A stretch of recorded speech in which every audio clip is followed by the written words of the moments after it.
And if everyone also mute their microphones.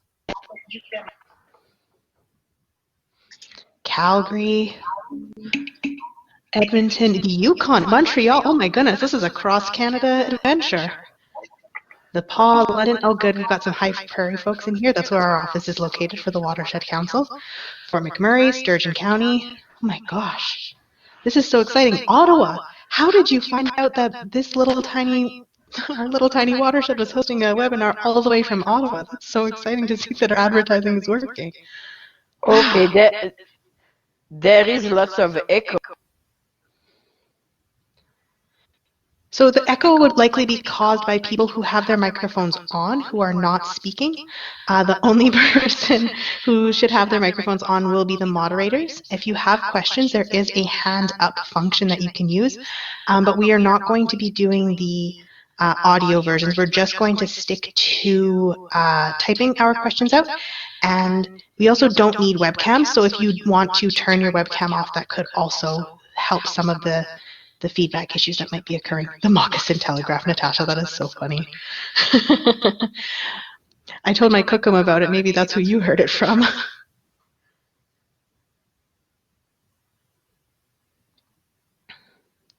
Yeah, that's correct, Jennifer. Sometimes there can be feedback issues if you've tried to log in once before. If you are getting a lot of feedback, then we can, one of your options would be to log out and then log back in. So Laura will be on here right away. I'm just going to go ahead and do our little intro, and then when Laura gets back, then she will continue on from there. I'm here. Sorry. I was in there was another a webinar, and I was talking with someone there trying to get her back to this one, and I did. So solid. I think most of us have kind of moved the way over now, so I apologize profusely for the delay, but we will get started here right away. So thank you, Alyssa. Okay, brilliant. So hello everyone, and welcome to our Watershed 101 webinar. Sorry. Thank you all so much for joining us this afternoon. I know most of us are spending the majority of our time at home, and for some of us it might be difficult to get out and explore the natural world. Oh, I hear someone's mic is on. I have a picture of Watershed 101 webinar in front of me right now. Yep. They look like I am in. Yep, sounds good. Okay, perfect. We'll continue along. Sorry, friends. Where did oh, there it is. Okay, beautiful. Yeah, so today we'll be learning all about watersheds. So in the first half of today's webinar, we'll define exactly what the term watershed means, as well as some of the features on our landscape. We'll examine our watershed in the Lesser Slave Lake region more closely and talk about some of the different types of wetlands that can be found in Alberta. So this presentation is meant for a general audience, so we'll try to cut back on some of the super technical language for you. We'll be taking a brief 10-minute break about halfway through the presentation. Then after the break, we'll talk about why healthy watersheds are so important to the environment. And finally, we'll talk about some of the issues affecting the health of our watersheds and, perhaps more importantly, what you can do to help. So you can also consider this presentation as kind of a very informal classroom.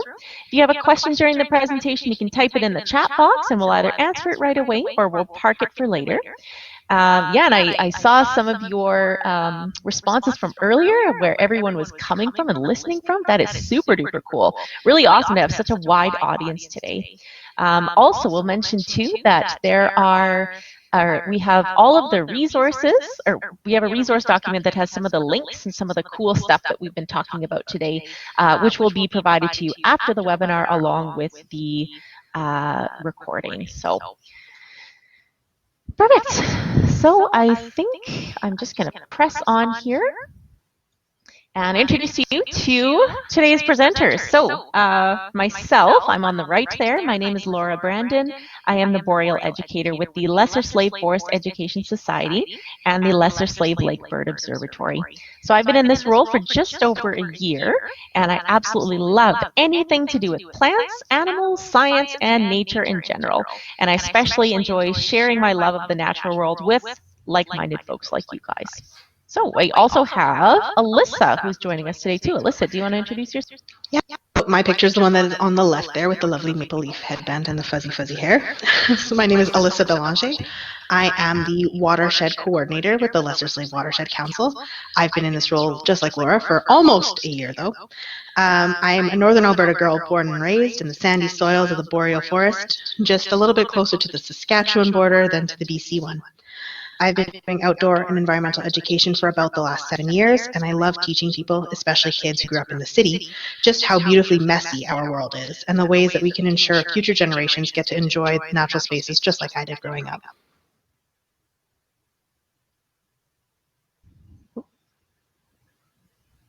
Cool. Oh. Sorry, So Alyssa, go ahead. First up, we'll tell you a little bit about the organizations that we work for. So I work for the Lesser Slave Watershed Council. We are a nonprofit that's governed by a board of directors. We were first established in the early 90s and then have reformed over and over again a few times. And in 2007, became the Watershed Planning and Advisory Council for the Government of Alberta through the Water for Life program. We've got two staff, myself and Megan, who is our executive director and is moderating our chat box. We work out of High Prairie, Alberta, and our main areas of work are in leading collaborative development and implementation of watershed management plans, monitoring and reporting on the health of the watershed, education and outreach programming promoting watershed stewardship, and delivery of on-the-ground projects leading to improved watershed health. The majority of our funding comes from the Government of Alberta, as well as project funding from municipalities, project partners, foundations, and various other grants.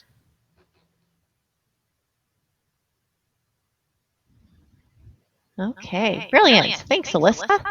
And of course, the organization that I work for, the Lesser Slave Forest Education Society, is a nonprofit organization committed to forest-focused environmental education. We offer curriculum-related programs through hands-on field trips, as well as classroom presentations to schools and community groups. Of course, due to recent events, the ways that we deliver our programs are changing, and we're currently working on adapting our field trips for a virtual audience, as well as developing lots of new online programs and resources for teachers and educators in our region. So we're focused on increasing public awareness of the importance of our forests and forest industry in the Lesser Slave Lake region, as well as getting kids outside and excited about everything that our dynamic boreal forest has to offer. Okie dokie. So the first thing we're going to do is we're going to watch a short little video that tells us what exactly is a watershed anyway. This video from Agrium sums it up quite well, and it will set the stage for Alyssa, who will tell us more about watersheds in Canada, Alberta, and the Lesser Slave Lake region. So let's watch. Oh, share the audio, Alyssa.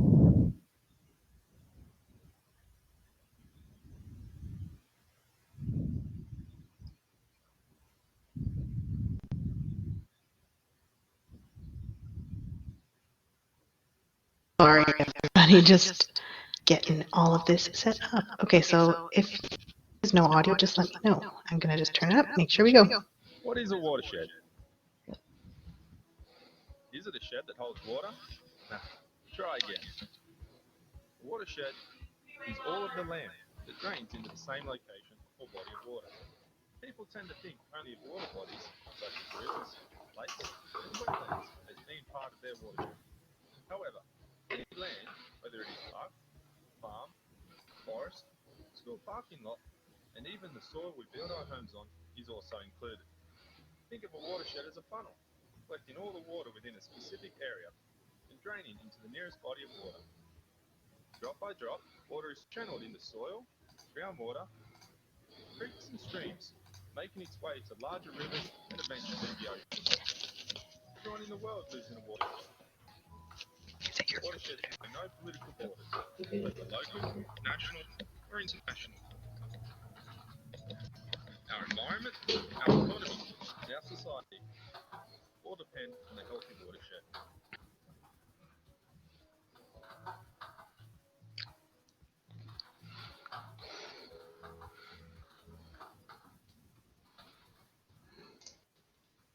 Whoa, that is a weird little. Okay, cool. So I know that video was quite quiet for a lot of you there. We will include the link if you wanted to watch it again, just in the resource document that you'll get afterwards. So my apologies. Alyssa, take it away. Tell us about watersheds.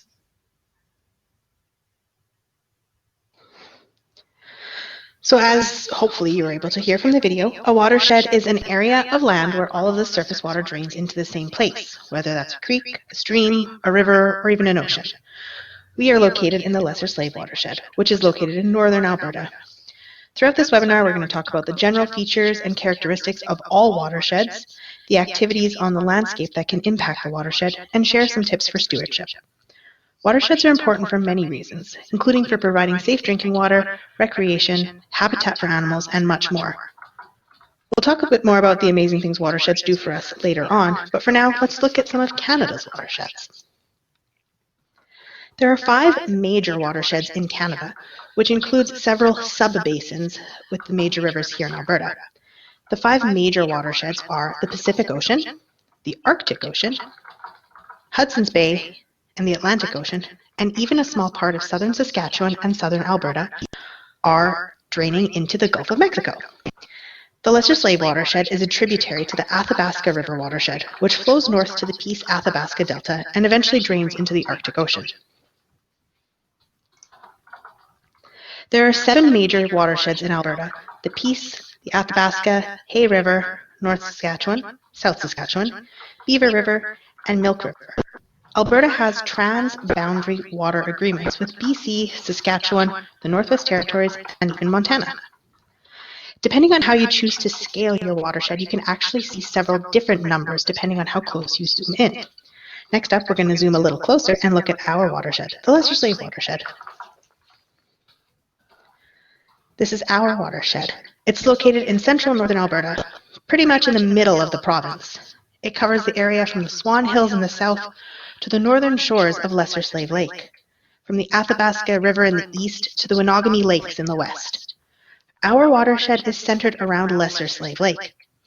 The lake is approximately 110 kilometers from end to end and 20 kilometers wide at its widest point. The Lesser Slave Watershed is a sub-basin, as I mentioned, of the Athabasca Watershed. The Lesser Slave River is the only outlet on our lake. It flows out into the Athabasca River about 75 kilometers east of the town of Slave Lake. The headwaters of Lesser Slave Lake is in the sub-foothills region of Swan Hills. Our headwaters are not glacier-fed. Our water comes exclusively from precipitation and snowpack that falls over the watershed.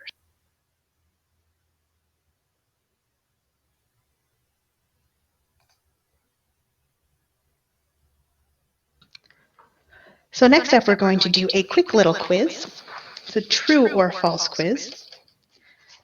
Okay, so now that we know a little bit more about what a watershed is, we'll talk about some plans of a watershed. So we want to with our first quiz. So true or false, a watershed includes not only the land, but also includes the plants and animals within an area. So we're going to have a quiz that's going to pop up on your screen just in a second here. And you'll have to choose either 1 or 2. Is it true or false? What do you guys think? Oh, I see some responses coming in. Good job. We'll just hang tight. We'll wait for some more to come in, and then I'll reveal the answers. We'll see if you were correct. Good. Oh, lots of answers coming in. Good job.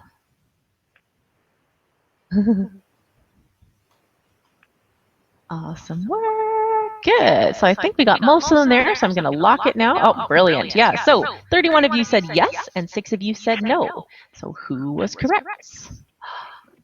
It was true. So we know that a watershed includes all plants, animals, land, and water within an area that all drains into the same place. Watersheds are vast, complex areas that are constantly changing.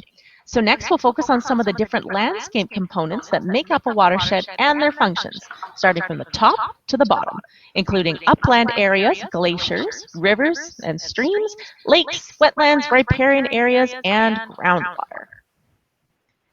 All right, so starting at the top, the upland area of a watershed is generally higher in elevation than the rest of the features below. Any precipitation that falls here, as well as standing water, runs downhill to the nearest stream or lake. The activities that take place in the upper watershed impact downstream water quality as well, even though the two areas may be very far apart. In our watershed, the upland area is in the Swan Hills, which is just over an hour's drive southwest of Slave Lake. It is important to maintain the health of headwater streams. They provide fish and wildlife habitat and a source for water in our communities. The Swan River supports Arctic grayling, a species at risk in Alberta. All right, next is upland area. So this diagram shows the upland area of the watershed and some of the different features on the landscape. The force of gravity pulls water from higher elevations to lower one.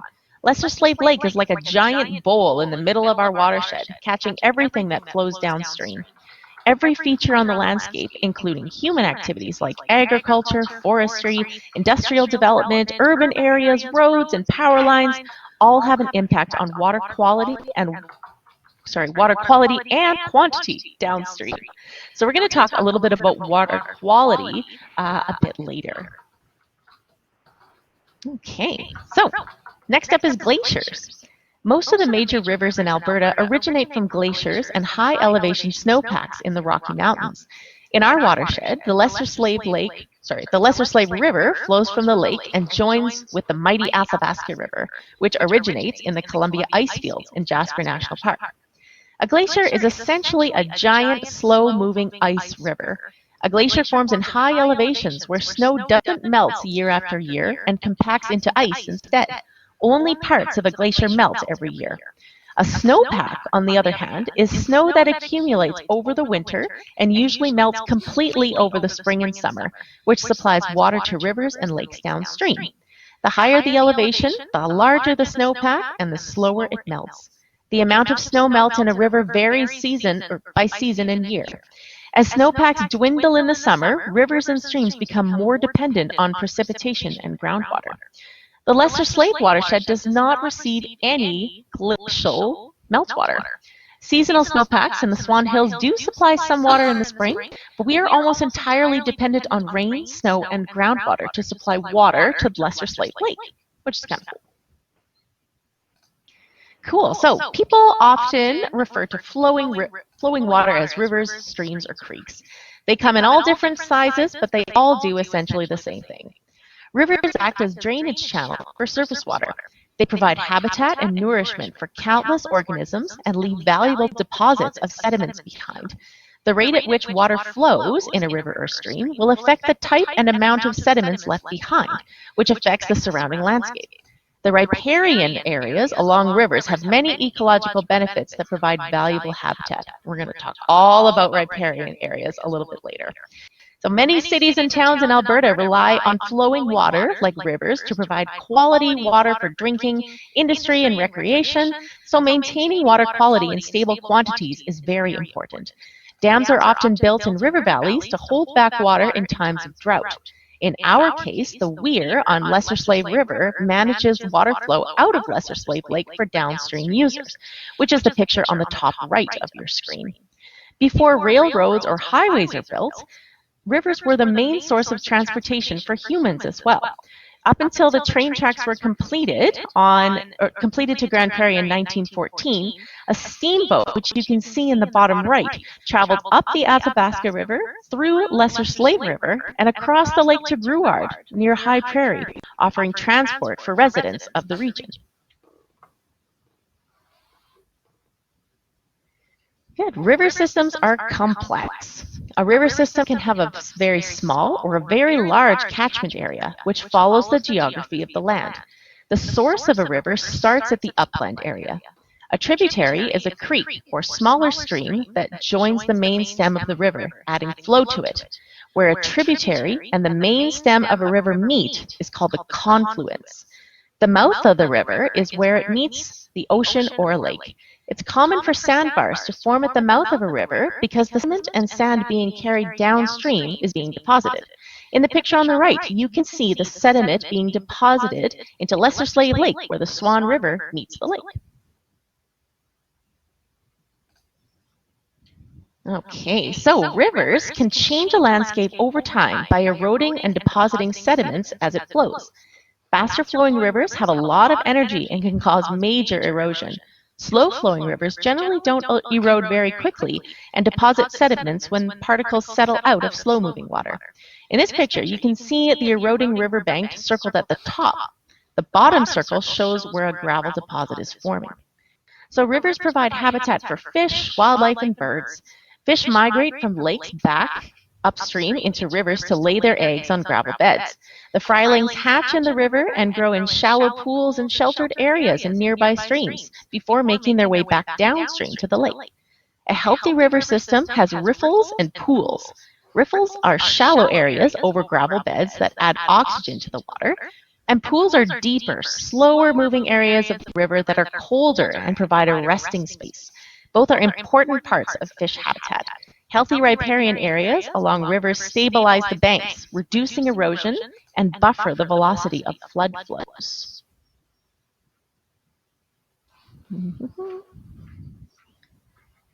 The Earth is covered in lakes. There are millions of lakes all over the world. Nearly 50% of the world's freshwater lakes are in Canada. In Alberta alone, there are over 800 fish-bearing lakes. Lakes can support rich biodiversity from tiny microorganisms and invertebrates to insects, amphibians, fish, birds, and mammals that rely on the lake for water, habitat, and food. Lakes can be formed from glacier meltwater, tectonic plate movements, or even rivers and wind currents. Many lakes, especially those in the northern hemisphere, were formed by glaciers that covered large areas of land during the most recent ice age, about 10,000 years ago. When the glaciers receded, low-lying areas were filled with water. One of the features of glacial lakes is their rich nutrient sediments, which makes them very productive, so animals and plants really love to live there. Good, so this is an example of a glacier lake that probably a lot of you are familiar with. This is Peyto Lake in the mountains. So other glacial lake examples in the mountains are Lake Louise, Moraine Lake, and Jasper, and there are also many kettle lakes scattered across northern and central Alberta that were eroded by glaciers as well. Cool, so it's time for our next quiz. So this one's going to pop up on your screen here. You have 4 choices. So which is the largest lake fully in Alberta? Is it Wabamun Lake, Lake Clare, Lake Athabasca, or our Lesser Slave Lake? So we should see that quiz pop up any second here.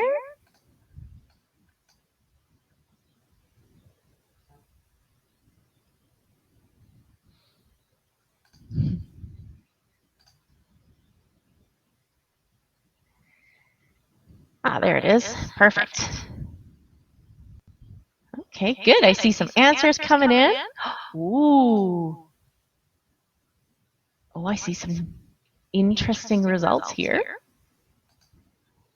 Okay, good. Just waiting for a few more, then we'll show you what you guys think.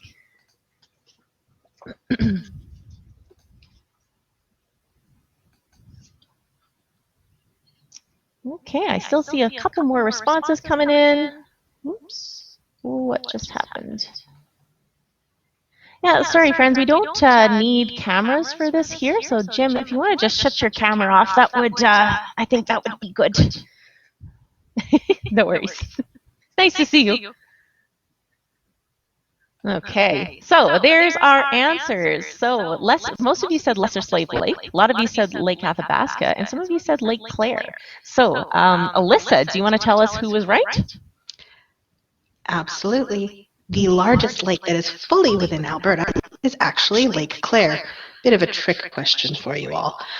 Lesser Slave Lake is the largest vehicle-accessible lake in Alberta, and Lake Athabasca is technically not entirely in Alberta. A little over half of it is actually in Saskatchewan. So Lake Clare is actually 1,436 cubic meters of water. Lake Athabasca is bigger, but like I said, it's in Saskatchewan.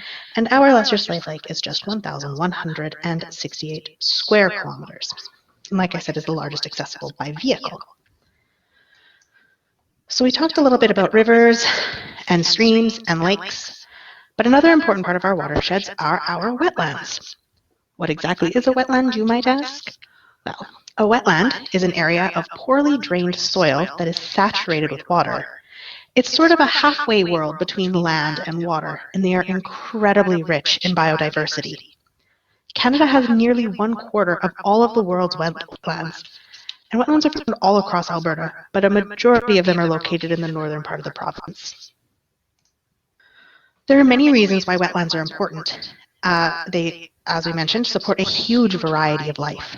It is estimated that there are over 600 different species of plants alone in Alberta's wetlands. Hundreds of animal species, including several threatened and endangered species like the northern leopard frog, woodland caribou, and whooping crane, are also dependent on wetlands for food and shelter. Wetlands also influence water quantity and quality throughout the entire watershed. They hold on to a large amount of water that recharges groundwater as it's slowly released into the surrounding watershed over time. On a landscape, wetlands reduce the intensity of flood because they increase the landscape's ability to hold water and act as an important water storage area in dry times, releasing the water slowly into surrounding soils. In this image, you can see a system on the left with wetlands and a system without on the right. With wetlands, landscapes are greener and more productive, while systems without wetlands have problems with erosion, the loss of topsoil, and drought. A good way to remember it is that wetlands are like a sponge. They hold a ton of water and only release it slowly over time.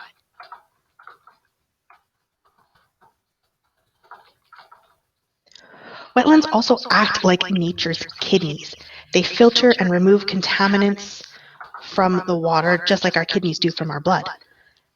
As water flows over the land, it collects nutrients like nitrogen, phosphorus, and various sediments from the landscape. Too many of these nutrients in a waterway can drive algal blooms. When the runoff enters a wetland, it slows down. The sediment sinks, and the plants are able to absorb the nutrients and many of the other contaminants. And water that's released downstream of a wetland is often cleaner and more filtered than what's upstream of it. Though not all wetlands are created equally. There's over 19 different types of wetlands here in Alberta, and we'll go over a couple of them right away here.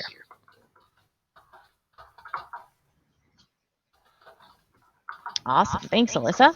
So wetlands cover 20% of Alberta's surface area. In Alberta, wetlands are classified into 5 main categories, or types based on the soil, water sources, and characteristics of plants that are found there. So bogs, fens, marshes, shallow open water, and swamps are the ones that we'll be talking about today. So overall, those 5 kinds of wetlands in Alberta are divided into 2 broad groups under the Alberta Wetland Classification System. So we have peatlands, which include bogs and fens, and mineral wetlands, which include marshes, fens, and shallow open water. We're going to talk about talk about them more in a bit more detail up next. So, first category that we'll talk about are the peatlands. So there are 2 kinds of peatlands, which are bogs and fens. Peat refers to organic matter containing undecomposed or moderately decomposed plant life. The biggest component of peat is sphagnum moss, a type of moss that can hold up to 50 times its weight in water. So actually, I think it's even more than that. I think it's 200 times its weight in water. You can see that on the top right-hand corner of your screen there. So peatlands have more than 40 centimeters of accumulated peat. Because peat is so slow in decomposing, the amount of nutrients that are available to plants in peatlands is very, very low. Peatlands are found primarily in central and northern Alberta, and up to 90% of Alberta's wetlands are actually peatlands. So the remaining 10% are something called mineral wetlands, which we'll talk about after as well. So first up, one of my most favorite things ever, because there's so many cool plants that live there, are bogs. So bogs form where drainage is very poor. A bog, or the water in a bog, is collected exclusively from precipitation, which causes the water in bogs to be very, very acidic. And this allows fewer types of plants to grow. So some plants have to get very creative to live in such a harsh environment. The picture in the middle there is a plant called sundew that we find in arboreal forests, and it's actually a carnivorous plant. So just like a Venus flytrap, these guys live in our forest. They're teeny, teeny, tiny, and they have these sticky little parts in them that actually insects get stuck into, and then they get digested, and then the plant uses that nitrogen from the insect bodies to sustain itself, which is very, very cool. On the left-hand side there, we can see some large trees that are, looks like it's the fall because it's got beautiful yellow needles. And on the right, we see the hummocks of sphagnum moss, and there's also some Labrador tea on there. I know it's a little bit difficult to make out in that picture. But yeah, bogs can be open, or they can have low shrubs and trees like tamarack and black spruce. Because nutrients are so low, the trees are usually under 10 meters in height. They have large, thick masses of that sphagnum moss, which allows animals to walk across the surface of the wetland. And the sphagnum moss is the precursor to peat moss. And as the sphagnum dies and falls into the water, it doesn't decompose very quickly because of the anaerobic environment and just how acidic it is. So basically, the bog functions as a giant refrigerator, preventing decay over time, which is so cool. All right, next up, we'll talk about fens. So the main difference between bogs and fens is where the water comes from. Bogs are only fed by precipitation, whereas fens can have water from underground, surface water, and precipitation. So fens, even though they're still peatlands, they're less acidic than bogs. So the pH, or basically how acidic or basic, the level in fens varies from really acidic at 5 to basic with a pH over 7. Fens are often more productive than bogs. You can often find wildflowers and grasses growing in fens that could not grow in bogs. Fens can be wooded, and like bogs, are usually dominated by black spruce and tamarack. They also have shrubs like bog birch, willows, and Labrador tea. Fens can be mostly grassy as well, with less than 25% woody cover. And whether it's wooded, shrubby, or a grassy fen, it can have a variety of sphagnum moss, just like bogs do. Excellent. So now that we talked about the peatlands, we'll talk a little bit about the remaining wetlands, which are the mineral wetlands. So mineral wetlands have less peat, generally under 40 centimeters, and they have a higher productivity rate. A lot of this is because there are more nutrients available to plants in mineral wetlands than in peat wetlands. Unlike peat wetlands, mineral wetlands may only have water for only part of the year. It's still considered a wetland as long as the soil and the plants that are found there are adapted to live in water. So sloughs and prairie potholes are other common names for mineral wetlands. Marshes and shallow open water wetlands are grouped together because they are similar and often found near each other. Marshes are dominated by herbaceous vegetation, like wildflowers, grasses, sedges, and they have a lot of aquatic vegetation as well, like lilies, duckweed, and cattails. In the north, marshes are generally found along rivers or streams. Shallow open water has the same vegetation, and soil is marshy, but they have an unshaded open water area that is less than 2 meters deep in midsummer. So another name for shallow open water would be a pond. If you're finding cattails, it's a good indicator that you are in a mineral wetland as well. Okay, and swamps. The final type of wetland in Alberta that we'll talk about is swamps. They are far less common than the previously mentioned wetland types. Swamps have nutrient-rich water that fluctuates across the year. The highest water levels occur during spring melts, and then the plants depend on groundwater during the dry season. Swamps are commonly found in the transition zones between other wetlands and uplands, like the edges of marshes, rivers, and peat wetlands. Like bogs and fens, swamps are dominated by water-tolerant tree species like black spruce. Because the nutrients available in a swamp are higher and the pH is closer to neutral, black spruce growing in a swamp will generally be taller than if they were growing in a bog, so over 10 meters or so. All right. Alyssa.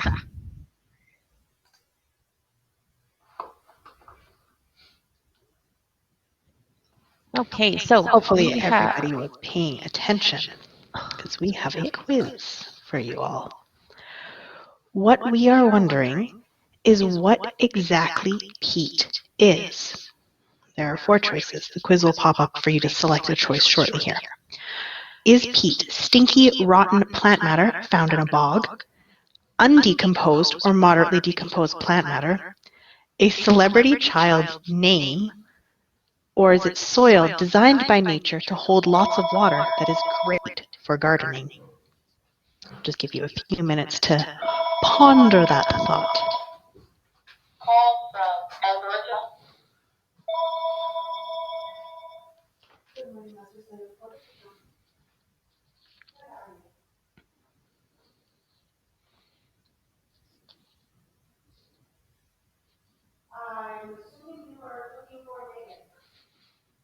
All right, so it's holding steady with 9 people left, so we'll call that. So 31 people selected the answer that is, in fact, the most correct. Undecomposed or moderately decomposed plant matter. Only reason I say the mostly correct is because it does hold lots of holds lots of water and is great for gardening, but what it is comprised of is moderately decomposed plant matter. Great listening skills, everybody. So next up, we are going to talk about riparian areas. Riparian areas are the lands that are adjacent to streams, rivers, lakes, and wetlands, where the vegetation and soil are strongly influenced by the presence of water. Riparian areas are full of plants that absolutely love having their little toes wet. A healthy riparian area is important to the overall health and quality of all watersheds. They make up only a small fraction of the land, but they are among the most productive and valuable areas on any landscape. Riparian areas are formed as a result of the continued interaction with water for long enough that a unique type of vegetation begins to develop. Common riparian plants include cattails and willows. In this diagram, you're able to see some of a riparian area on either side of a stream. Grasses and sedges grow closer to the water, and as we move outwards, we see shrubs and increasingly larger plants. The edge of a riparian area is determined by a change in vegetation from water-loving plants to more upland species. Riparian areas are important for a number of reasons. They improve water quality, as a vegetated riparian area intercepts and absorbs sediments, nutrients, and other pollutants found in runoff. And their root systems slow water down during dramatic water events, reducing the water's speed and further trapping sediment. They also stabilize the banks, minimizing erosion, especially during times of high flow. The photos above show what a healthy riparian area looks like. In the photo on the right-hand side, you can see that a buffer of natural vegetation has been maintained along an area filled with agricultural land. And in the photo on the left, you see the dense, diverse vegetation located along a mostly natural riverbank.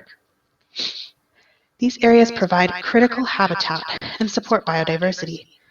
They support a number of large species, including those who have lost habitat due to some lands being put into agricultural production. Riparian trees shade the water, cooling it, increasing habitat for many aquatic species.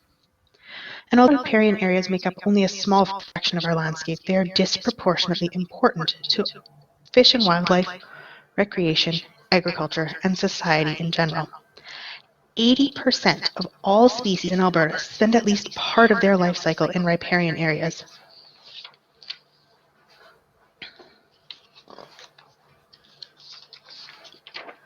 There's also a lot of economic benefits that come from healthy riparian areas. They increase land value, provide great scenery and recreational opportunities.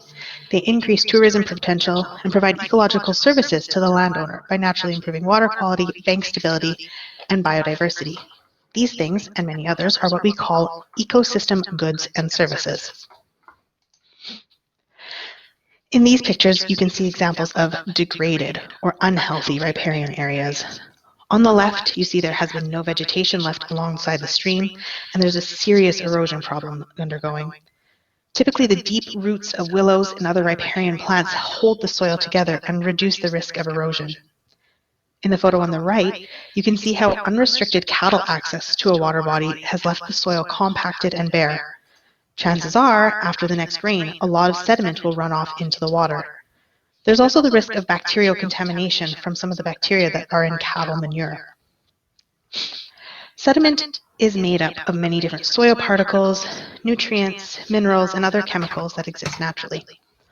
Sediment is carried down over water during the process of erosion and weathering, and is deposited downstream.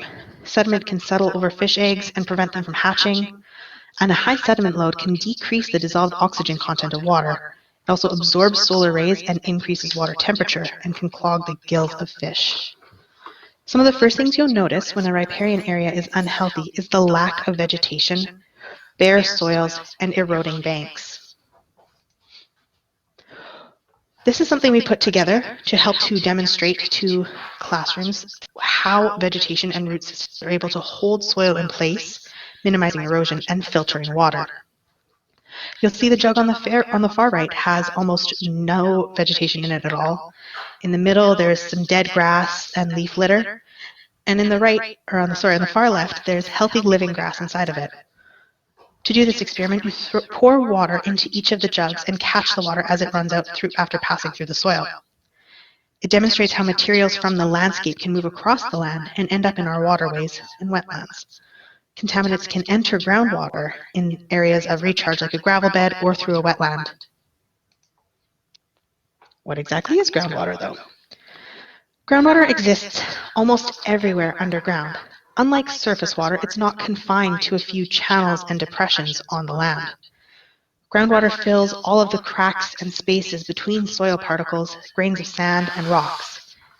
Every drop of rain that soaks into the soil eventually moves downwards, filling these cracks and spaces, becoming groundwater. Just how fast the groundwater moves through the soil depends on the spaces between the particles in the soil. So in a clay-based soil, the spaces between the soil particles are very, very small, so the water moves very slowly through these parts. Whereas in a sandy soil, like we have in a lot of northern Alberta, has large spaces between its particles and water moves through rather rapidly. In this diagram, you're able to see what exactly a saturated and unsaturated zone would be. The saturated zone is also known as the water table, which is the depth below ground where water can be found.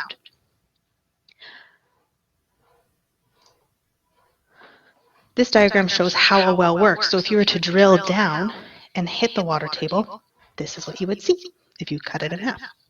The well needs to be drilled far enough down to reach the saturated zone so that there is a constant supply of water. When water is pumped up through a well for household use, it is replaced slowly as groundwater recharges that area. Oftentimes they're digging into what's called an aquifer, which is an underground formation of permeable rock or loose material which can produce useful quantities of water when tapped by a well. There are two types of aquifers, confined and unconfined. Confined aquifers cannot have water flow in or out of them, whereas unconfined aquifers have water that moves freely. A good example of showing the water table is to dig a hole while you're at the beach. I'm sure you've all experienced this. The closer you are to the lake as you dig, the faster your hole will fill with water. And the further back you go, the deeper the hole will need to be before you hit that water table. Groundwater contamination can occur when products like gasoline, oil, road salts, and other chemicals get into the groundwater through wetlands and other means. It can cause water to become unsafe and unfit for human use. That said, though, not all groundwater is naturally safe for drinking. There are many aquifers that contain brackish or salt water.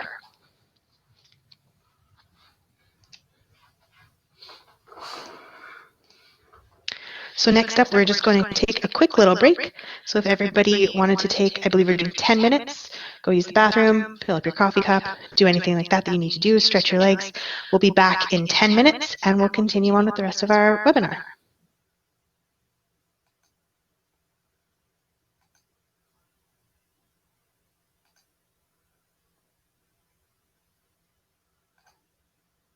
A lot about the different features of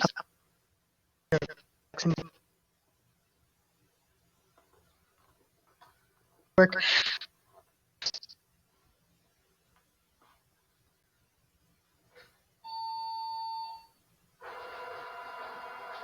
I I was told my microphone is a little bit choppy, so hopefully that's a little bit better.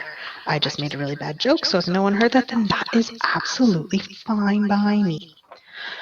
So we had talked a lot about the different features of a watershed and the types of wetlands, why they matter, some of the ecological services they provide for us, and more.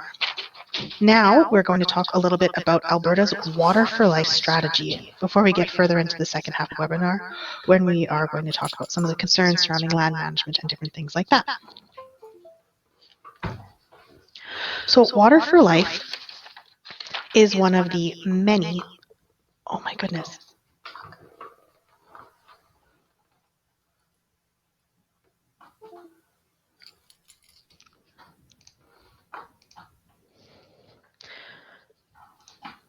Water for Life was introduced in 2003 by the provincial government here in Alberta. It sought to ensure that there was strategic thinking, planning, and action in place for water use in Alberta. The strategy analyzed population increases and other areas of growth throughout the province and was updated at first in 2008 and then is currently being reviewed for further updates. The goals of this plan are to ensure that Alberta has safe and secure drinking water supply, healthy aquatic ecosystems, and reliable quality water supplies for a sustainable economy. There are many delivery partners that work together to ensure the success of the Water for Life strategy. This includes the provincial government, the Alberta Water Council, watershed stewardship groups, and watershed planning and advisory councils like us here at the Lesser Slave Watershed Council.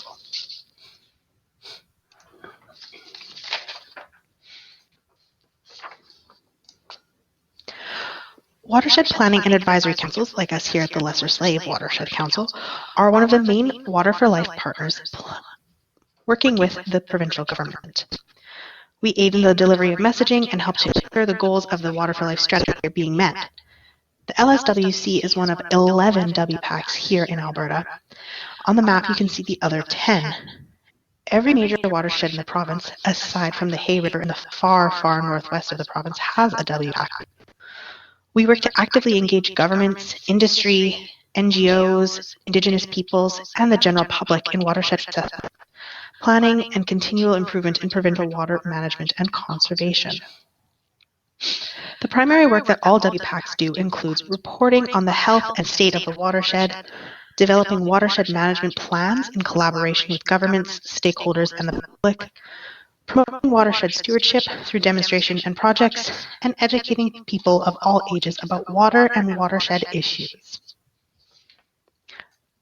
And now we've got another quiz for you, so hopefully everyone is back online. This quiz is about the Water for Life strategy.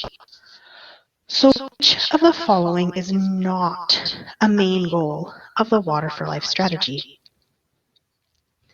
1, providing safe and secure drinking water supplies, maintaining healthy aquatic ecosystems, creating beautiful bogs, fancy fens, and stunning swamps for tourism, or ensuring reliable quality water supplies for a sustainable economy. So if you just want to select an answer from the thing that just popped up, we will see how many of you, oh, this is going really fast. This was meant to be an easy quiz so that everyone, we could just make sure that they were back in here. No one wants to pick anything else? Oh, sure. Oh, we've got a couple. Okay. Awesome. So those of you who picked number 3, creating beautiful bogs, fancy fens, and stunning swamps, that is not a main goal. You are absolutely correct. The Water for Life strategy goals are for safe, secure drinking water, healthy aquatic ecosystems, and reliable water supply sustainable economy. There'll be more information on the Alberta Water Council and the Water for Life strategy in the document to follow the webinar with the different resources in it. And next, we're going to spend some time discussing the benefits of a watershed and what they are to all forms of life.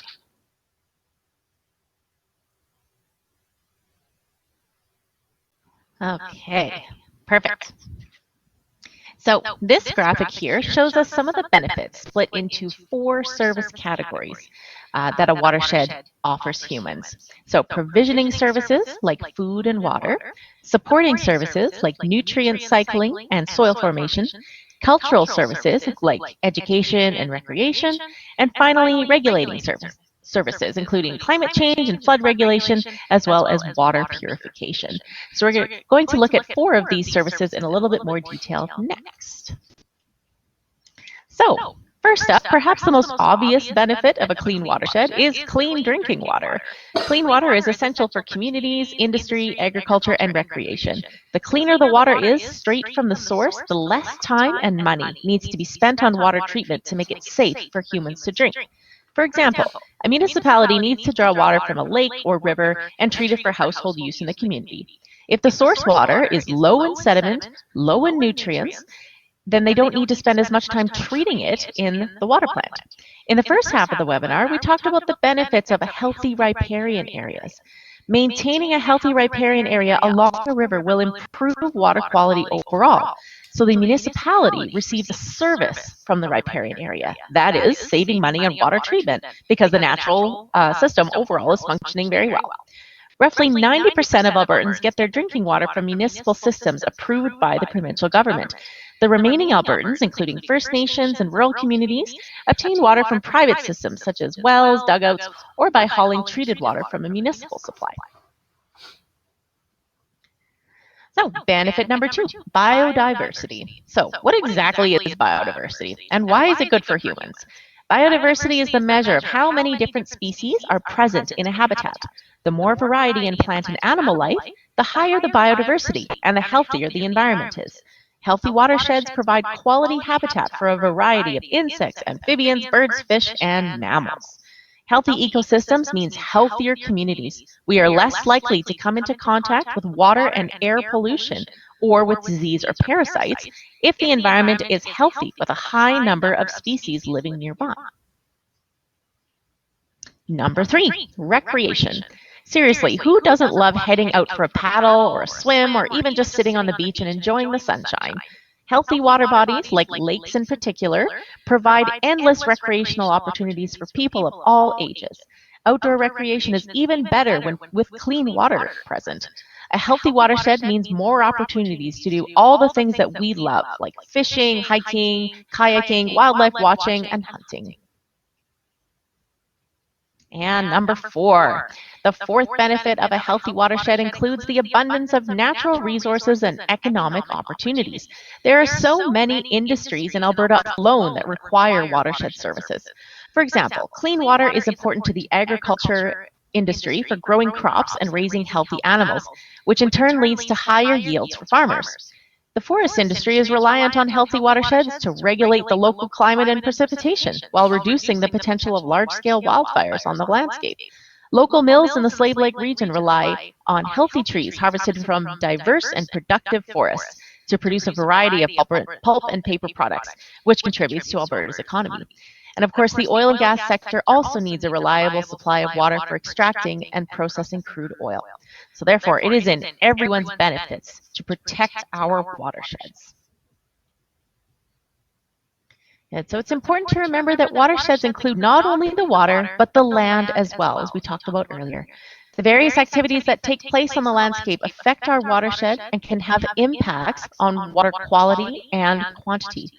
So this map might be a little bit hard to see on your screen, but it shows all of the various activities that take place in the Lesser Slave Watershed. So it includes agriculture, which is in dark brown, forest harvesting, which is in dark green, and pipelines, seismic lines, mines, and well sites for oil and gas are in light brown and red. So clearly, you can see there are a lot of things going on across the watershed. So all of these activities provide economic opportunities that are necessary for our communities to thrive, but they also have the potential to negatively impact the health of our watershed. So next up, we'll explore some of the potential impacts and management practices to mitigate these effects on the landscape. So first up, we're actually going to talk about agriculture. Agriculture is a huge part of the Canadian economy, and water is an absolutely necessary component of any agricultural operation. Depending on where you're located in Alberta, you may need to access surface water or groundwater, or even both, for your livestock or crop operations. Cultivated agriculture requires large areas of land to be cleared for production, and many wetlands have been lost in this process. The application of fertilizers, herbicides, and pesticides have impact on the nearby water bodies, as when they are not absorbed by the plants in the fields, they can run off into nearby water. There are many rules and regulations that the producers have to adhere to set out by the provincial government, specifically the Agriculture and Forestry Ministry, around especially fertilizer and chemical usage on crops.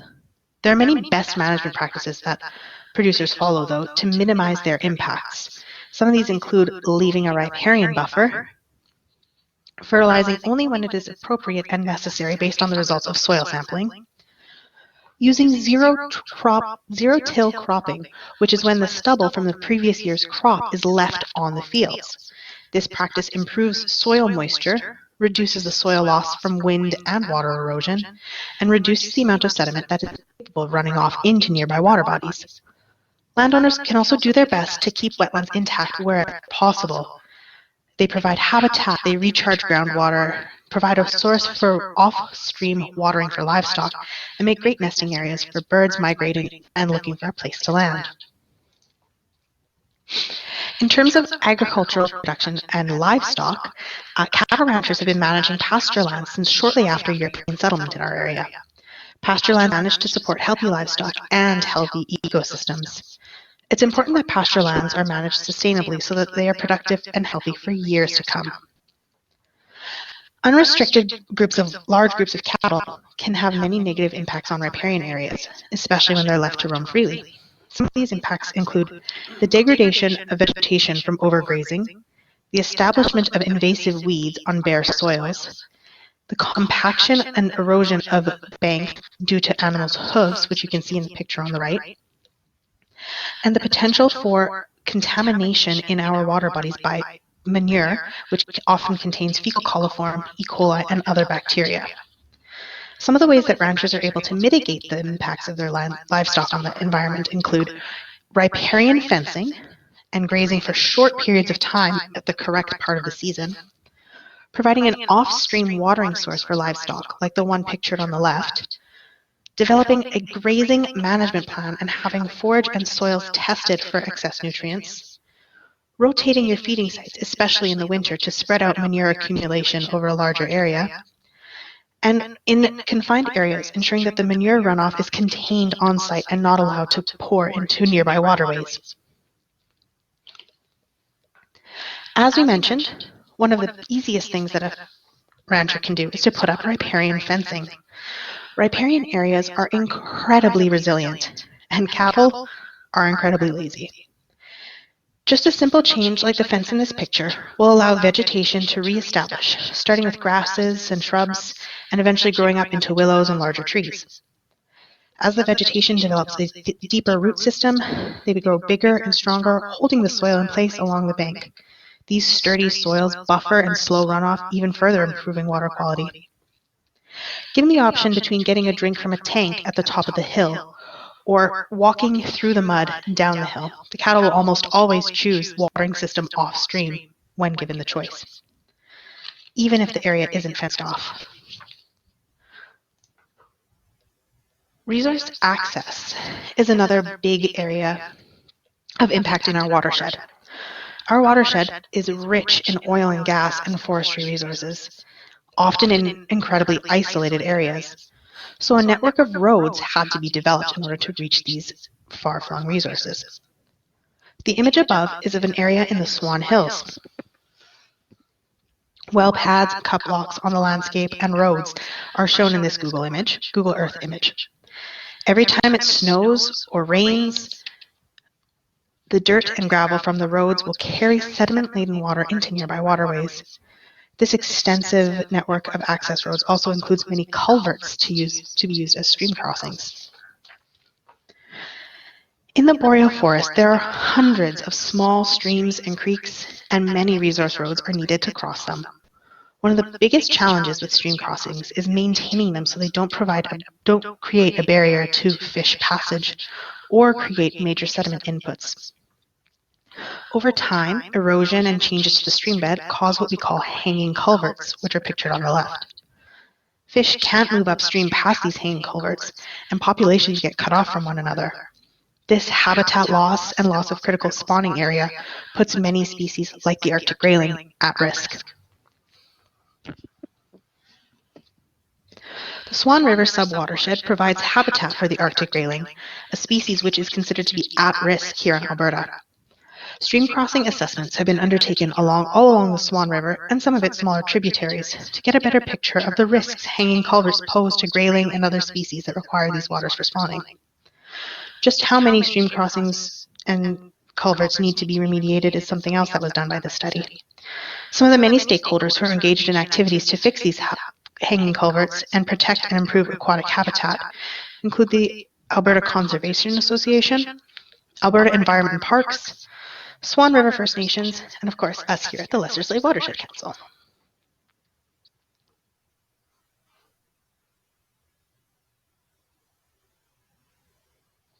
In Alberta, activities are regulated by the Alberta Energy Regulator. The provides licenses for all operations, and companies must follow operating ground rules that build in the protection of water and the environment. There are staff who inspect and enforce ground rules and ensure that operations are in compliance with provincial legislation. The oil and gas sector is continually innovating to use less water and reduce the footprint of extraction activities on the landscape, including the adoption of using brackish or salt water from deep underground aquifers. Some other examples of best practices in the oil and gas industry include using advanced drilling technologies, reducing the number of wells and production pads needed, and decreasing their overall footprint on the landscape, working with other industries to minimize disturbances, so things like sharing roads with forestry access, transmission lines, and pipeline corridors, as well as treating and reusing water to reduce the freshwater use in extraction processes.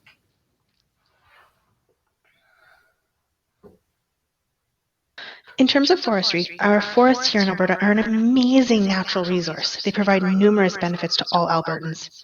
But like any human use of the land, there is a risk of negative impacts to the watershed. We've already talked about the impacts of roadways and stream crossings, but that's only one of the potential impacts the forestry industry may have. Immediately following harvest, and before replanting is done, the soils are their most unstable and erosion is likely to occur. The removal of forest cover changes the way that the water flows off of the land and how it's absorbed into the soil. There are many species that call Alberta's forest habitats home. For their sake and for our own, forestry and management practices have changed significantly over the last 20 plus years. Alberta Agriculture and Forestry monitors and regulates forest harvest activities throughout the province. All companies are required to develop a 20-year forest management plan that is updated and submitted to the provincial government every 10 years to ensure they're in line with all updated regulations, rules, and requirements in the industry. The plans include all areas of work for the companies, including harvesting, reforestation, and the estimated growth and yield over time. Forestry companies must adhere to operating ground rules laid out by Alberta Agriculture and Forestry. These ground rules specify all of the environmental protection measures that need to be adhered to, like setbacks or the distance from streams, the avoidance of wetland and critical habitats, and avoiding harvest on steep slopes. Alberta Agriculture and Forestry staff have regular visits to ensure that operating ground rules are being followed by all forest companies. Next up, Laura is going to talk about some of the other risks that are facing some of our watersheds. Mm-hmm. Okay, so earlier in this webinar, we talked about all of the benefits that wetlands provide. Wetland loss is sometimes unavoidable, and wetland loss for new development is common. Southern Alberta has lost 2/3 of the prairie pothole wetlands that used to dot the landscape. Many have been drained for cropping, like the area pictured here. On a global scale, natural wetlands are being lost at a rate 3 times greater than forested areas.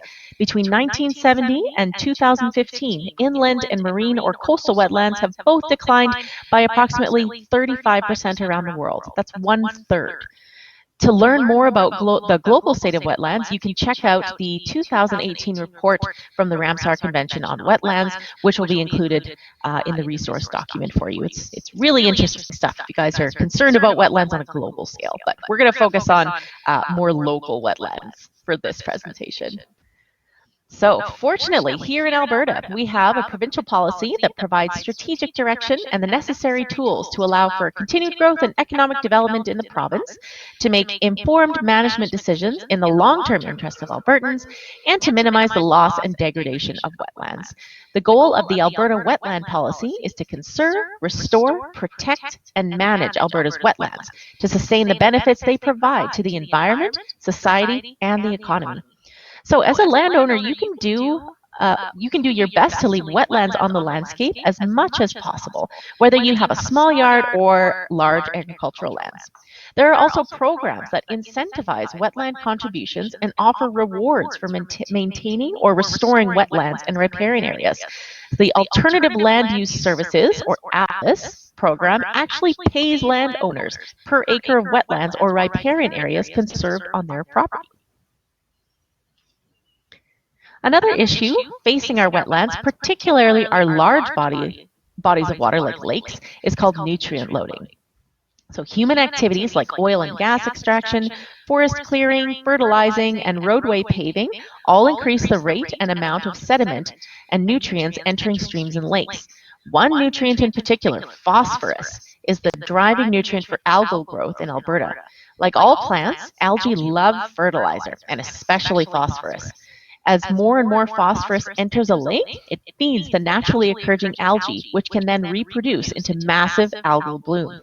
So this photo here shows Lesser Slave Lake in the summer of 2010, following several months of warm, dry weather.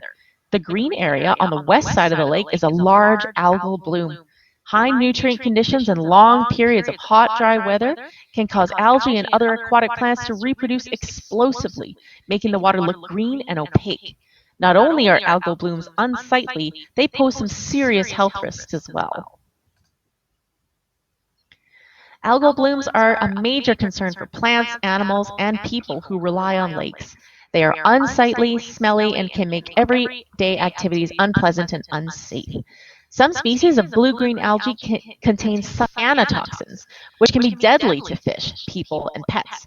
Living blue-green algae is not toxic, but when the algae dies and decays, the cell walls break down and the toxins are released into the surrounding water. When an algal bloom grows to a point where it poses a threat to human health, Alberta Health Services will issue beach closures. So much for recreation. Swimming, fishing, canoeing, and all other recreational activities are seriously impacted by algal blooms.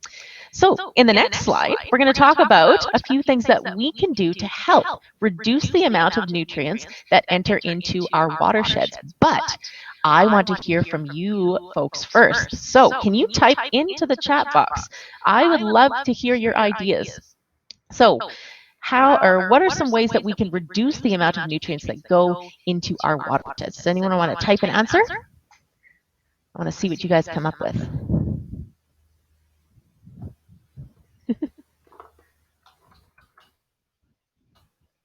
Don't drive your ATV in the lake. Great. There's some hints, pictures here for you too.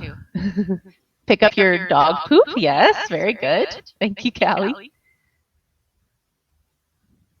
Apply fertilizer only when necessary. Right on. Fantastic. Don't use pesticides, herbicides. Don't wash your car with unsafe soap. Limit fertilizing. Perfect. Yeah, that's really good. Choose natural products. Maintain healthy riparian areas. Manage the fertilizer runoff. Very good. Compost your food. Ban golf courses next to your river. Good. Oh, these are good. Awesome. So the 4 pictures that I have here show us that we can use biodegradable and non-phosphorus detergents. We can keep native vegetation on stream banks and lake shores, something we've been talking about lots before. Reduce the amount of bare ground on your property if you can, and always wash your vehicles in a car wash, not in your driveway, because our drainage is just not set up for that in urban areas, I guess. So, perfect. Good job. Very good. So, next, we have another quiz for you.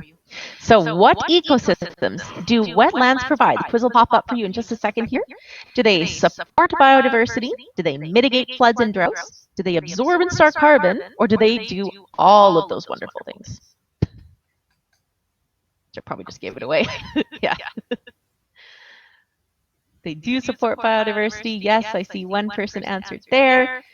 But I am seeing the majority of people. We're just waiting for a few more answers. All right, we'll call it there. Cool. Oops. Oh, sorry. It was overwhelmingly number 4. All of the above. Yes. So wetlands do amazing, amazing things for humans, and they are such important features to have on the landscape, and it's really important that we conserve them. Excellent. Good job. So the next thing we'll talk about is invasive species. Another huge threat to the health of our watersheds are invasive species.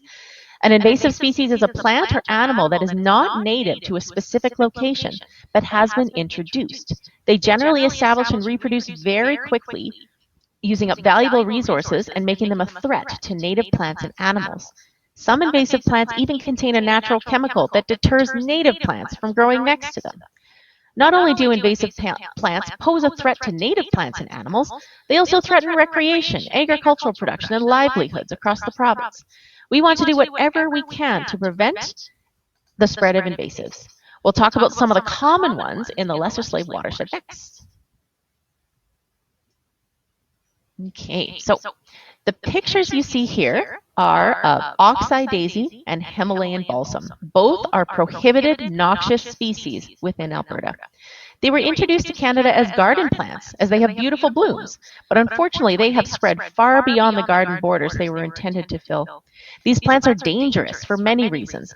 They crowd out native plants, which reduces biodiversity. Large stands of non-native plants can clog irrigation canals, culverts, degrade farmland, and reduce the forage values of pastures.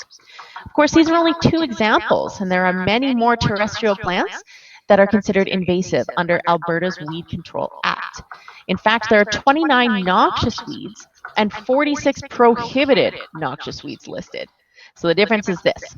Noxious weeds, like baby's breath and burdock, are generally present across the province, but are not necessarily widespread and can be controlled by a landowner. On the other hand, prohibited noxious weeds, like the oxeye daisy and Himalayan balsam, are generally not found in Alberta yet, or perhaps in very small numbers, and all methods need to be taken to eradicate the plant. Municipalities also have an obligation to manage and control weeds under the Municipal Government Act. They employ agricultural fieldsmen and weed inspectors who issue weed control notices to landowners with infestations. They also manage weeds on roadways through mowing and spraying programs. All right, so next up, this is a topic I am fascinated by because this is brand new to me. I had no idea that we have wild pigs in Alberta. Wild boar are a close cousin of the domesticated pigs, and they're actually native to the forested regions of Europe. They were introduced in Canada through the 1980s and 90s as penned game for hunting and also to diversify Canadian livestock. Since then, they have spread exponentially across Canada, with the majority in the south-central half of Saskatchewan and more recently into Alberta. There is a population in Big Lakes County, which is being closely monitored by the Agricultural Services Board at this time. So why are wild boars so bad for the environment? Invasive wild boars seriously alter the ecosystems in which they have been introduced. Their excessive rooting can damage not only agricultural fields, but riparian areas as well, which can promote erosion, contaminate waterbeds, and destroy fish habitats. They also cut down cattails to form beds in the summertime, and also to line their pig glues in the winter. Combined with their intelligence and ability to breed prolifically, wild boars pose a serious threat to the health of Alberta's watersheds. So we'll talk a little bit about aquatic invasive species next. So Eurasian water milfoil is an invasive aquatic plant native to Europe, Asia, and Northern Africa. Introduced to North America in the 19th century, it is now one of the most widely spread invasive aquatic plants on the continent. Eurasian water milfoil prefers shallow water, but can also root in up to 10 meters of water. It's a fast-growing perennial, and it forms dense underwater mats that shade out other aquatic plants.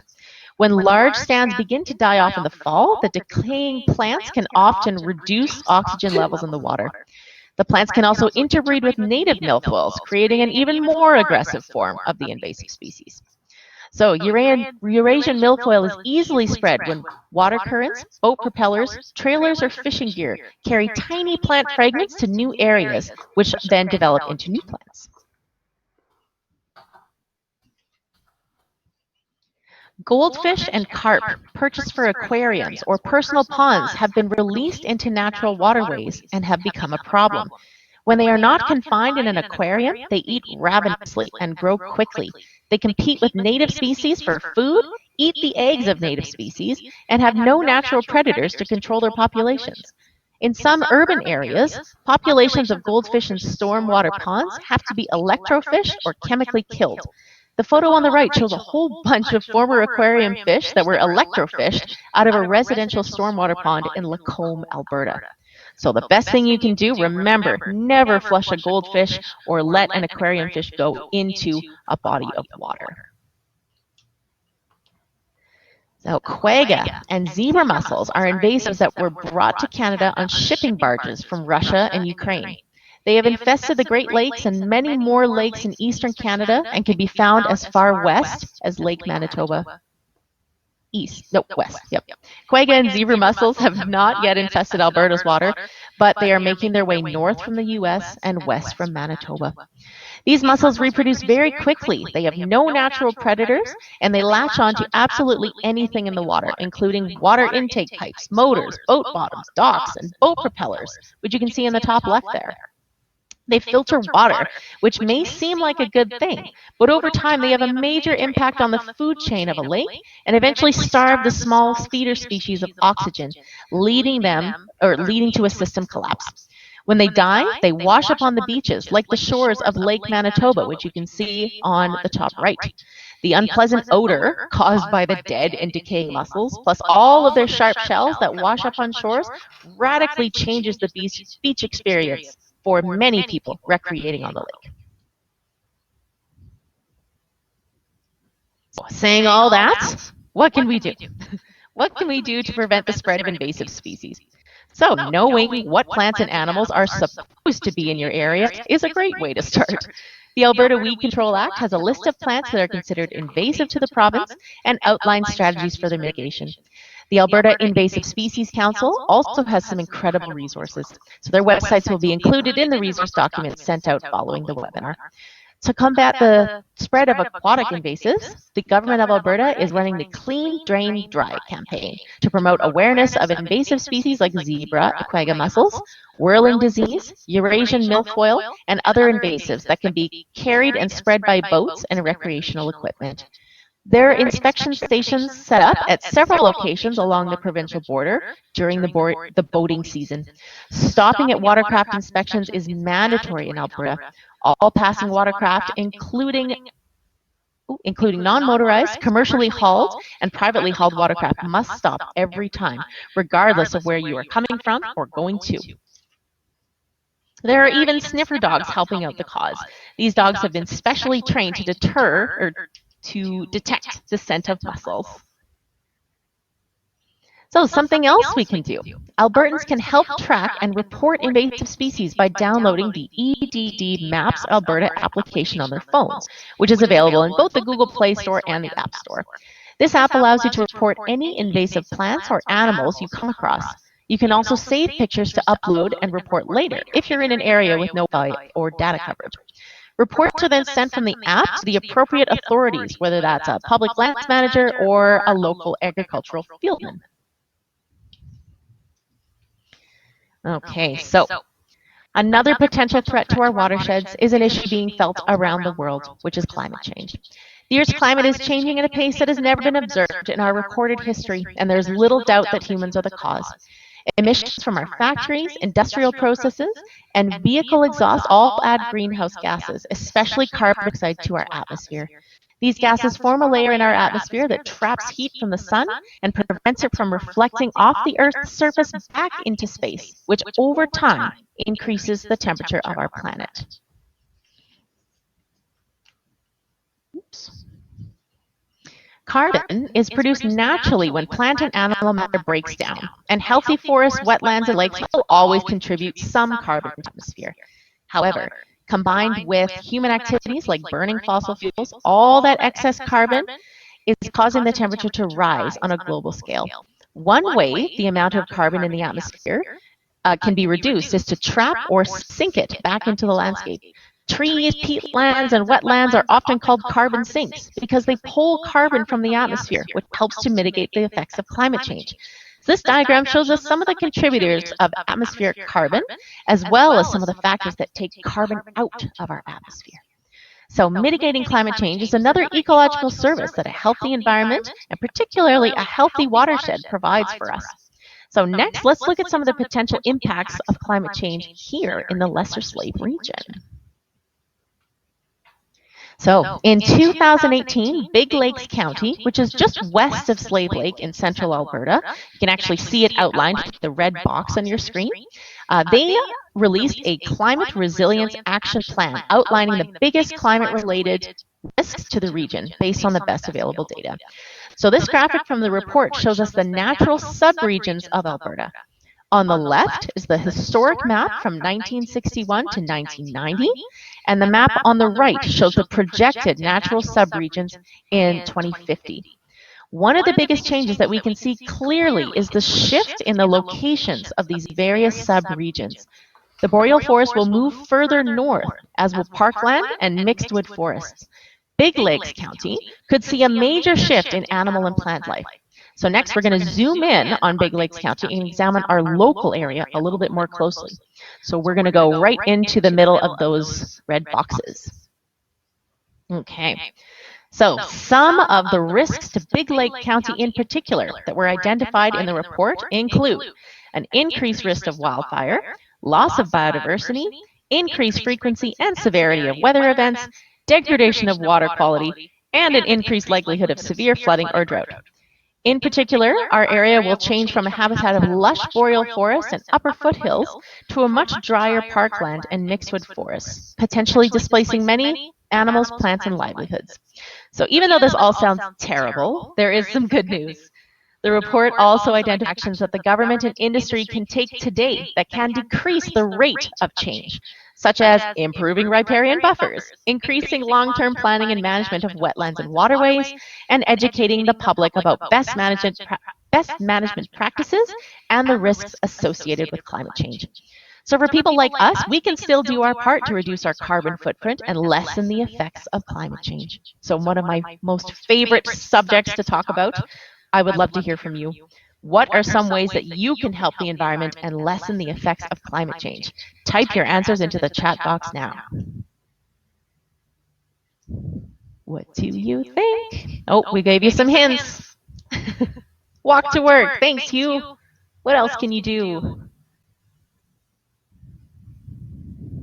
Educate family members. Awesome. Thanks, Maya. Leave riparian buffers in place, yes. Eat less meat. Shop local. Vote. Thanks, Ian. Buy local. Plant trees. Good. Plant trees, grow your own food. Less plastic. Reduce and reuse. Awesome.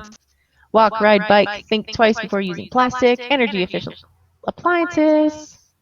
Very good. Oh, I love all those answers. Very, very, very good. So now for some good news. There are absolutely things that we can do today to lessen the potential effects of global warming on our watersheds. So by making small changes to our daily habits, we can all decrease our personal carbon footprints. If everyone takes these small steps together, then collectively we can make big changes on a global scale. So there are some excellent resources on things that you can do to reduce your carbon footprint, which we'll share with you after this presentation.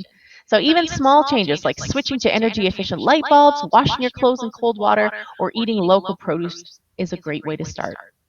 So the pictures here, don't idle your vehicle. That just adds extra carbon to the atmosphere that we really don't need.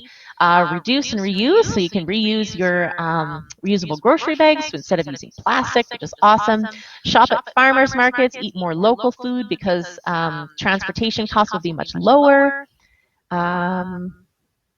Oh yeah, use a smart thermostat to keep your heating and cooling demands low when you're not at home. Plant more trees. Oh, there's just so many things you can do. So anyway, all of those things we will share with you after the webinar. So there are many, many, many things you can do. All right. So water management is a shared responsibility. The federal, provincial, municipal governments, industry, indigenous communities, WPACs, like the Lesser Slave Watershed Council, watershed steward groups, and individuals all play a role in the stewardship of natural resources. So we're going to share some projects and programs that the Lesser Slave Watershed Council is leading to improve watershed management and sustainability. Thanks, Laura. One of the things that the Lesser Slave Watershed Council really prides itself on is the promotion of watershed stewardship. So stewardship is actions taken on the collective responsibility to maintain the land, air, water, and biodiversity, and manage all of these things in a way that conserves their values. The LSWC strives to promote stewardship through all of our work. We deliver educational programs and workshops and tours like the one pictured above that educate people about our watershed and best management practices that they can implement in their own lives. We provide science-based information to stakeholders and decision makers through monitoring and reporting on the health of our watershed. We collaborate with stakeholders to implement watershed management recommendations that help us move towards a more sustainable watershed, and by supporting on-the-ground projects with landowners that implement some of these best management practices that we spoke of before. Monitoring and reporting is one of the 4 main duties required of WPACs in Alberta.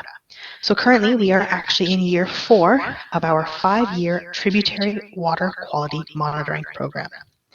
We collect samples and take measurements at 15 different sites around the watershed on 5 of the major tributaries of the Lesser Slave Lake. We go out 10 times per season, starting in the spring when the ice comes off the rivers, and ending in the fall as ice returns. Believe it or not, this time last year we were actually out collecting water samples, and right now our rivers are still pretty much completely frozen solid, so we'll be a couple weeks behind this year. At the moment, though, there's a very limited amount of water quality information on our lake and the tributaries that run into it, and much of what is available is relatively outdated. There has never been consistent monitoring of Lesser Slave Lake, which is why monitoring the tributaries is such an important part of the work we do here at the LSWC. Having this information is important for lake and watershed management. It allows us to track changes in water quality, quantity, and other data. If we don't know what is in the tributaries and what is feeding into our lake, there is no way for us to mitigate the impact of those things going into the lake or to make changes over time. We also do state of the watershed reporting and reporting on the various issues facing our region. More information about the tributary monitoring program, as well as access to an open data share portal called Mackenzie Data Stream with our data in it, will be included in the resource document following the webinar. Watershed planning is another one of our big parts of our work here. We strive really hard to bring together stakeholders from throughout the watershed to manage and collectively develop watershed management plans. So the IWMP, or Integrated Watershed Management Plan, is a guiding document to be used by landowners, governments, planners, and other stakeholders in the watershed.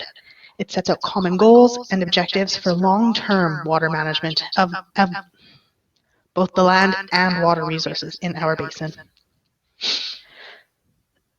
Our IWMP was developed in consultation with the community, with various governments and stakeholders.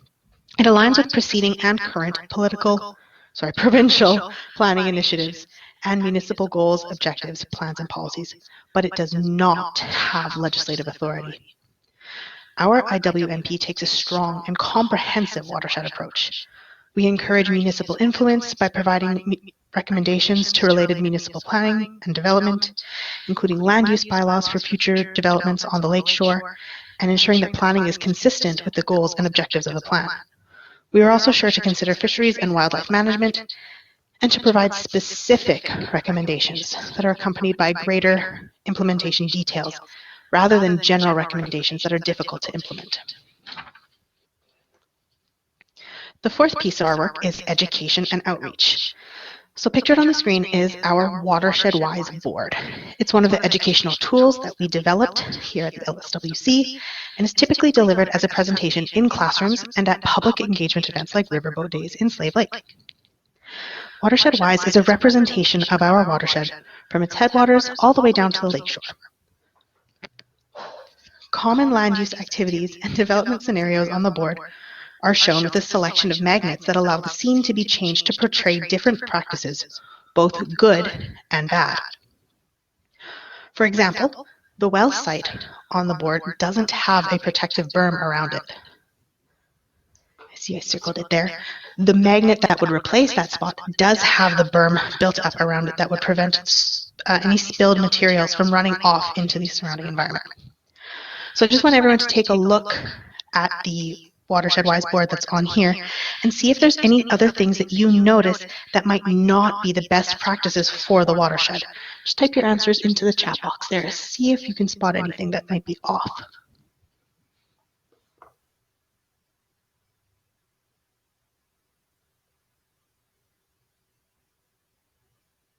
Outhouse too close to the lake? Absolutely. Cattle with access to the stream. The cattle one is really important. Does anybody remember what one of the easiest ways to prevent cattle from compacting the soil and accessing the stream would be?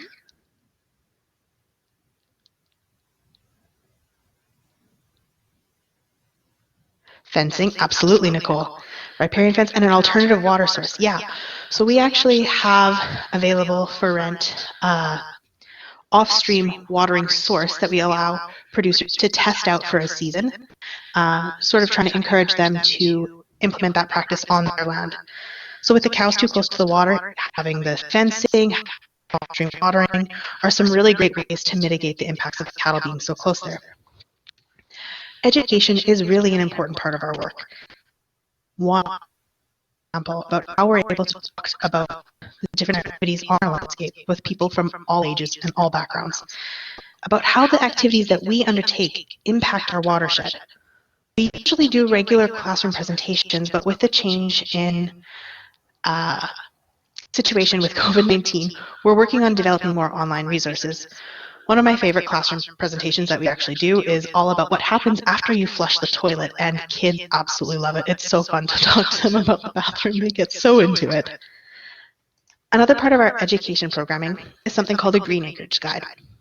It was created by the Land Stewardship Center for acreage and small rural property owners. Its goal is to provide information about and to help develop and implement stewardship practices on their own land, to protect valuable natural assets like land, water, and wildlife on their properties.